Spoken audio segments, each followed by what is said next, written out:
কাদিয়ানীদেরকে আমাদের বাংলাদেশে রাষ্ট্রীয়ভাবে অমুসলিম ঘোষণা করতে হবে, অবশ্যই করতে হবে।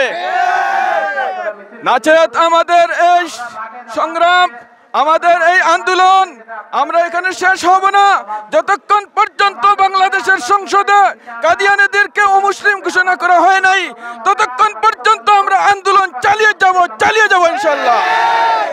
আমাদের আন্দোলন এই পর্যন্ত শেষ নাই।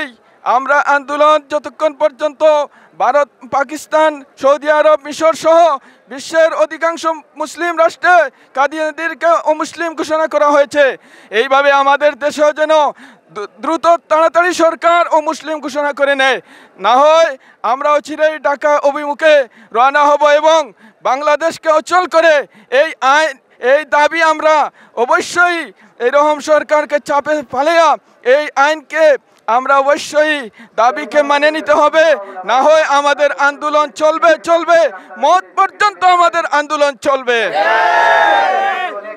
তাই আজকে উলামায়ে কেরাম, সিলেটের সর্বস্তরের জনসাধারণ আজকের এই মিটিংয়ে উপস্থিত হয়েছেন এবং হইতেছেন, আসতেছেন, যাকে বাংলাদেশের সিলেটের সর্বস্তরের জনসাধারণ মুসলমানরা আজকের এই মিটিংয়ের দ্বারা বুঝিয়ে দিবে মুসলমান জাগ্রত হয়েছে।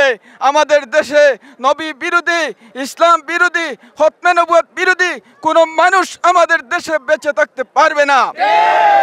নচেত আমাদের দেশে থাকতে হলে মুসলমানের মতো শেষ আখেরি নবীর উম্মত হয়ে বেঁচে থাকতে হবে।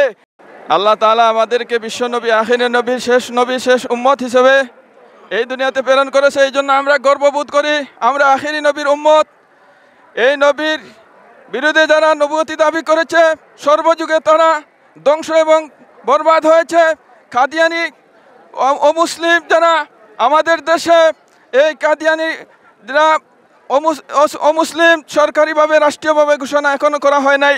আমরা আজকের এই লক্ষ লক্ষ জনতার সম্মুখে উপস্থিত হয়ে আমরা এই দাবি সরকারের কাছে জানাইতে চাই, সরকার যেন অবিলম্বে সংসদে এই আইন পাশ করে প্রতিষ্ঠিত হবে পুরো বিদেশের মাঠ তথা আশপাশের এলাকা আমরা মিছিল সহকারে আবার ঘুরে আসবো।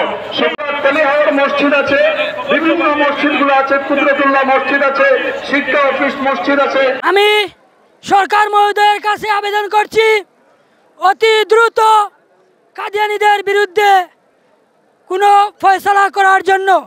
আমরা এই বাংলার জমিনে কাদিয়ানীরকে দেখতে চাই না।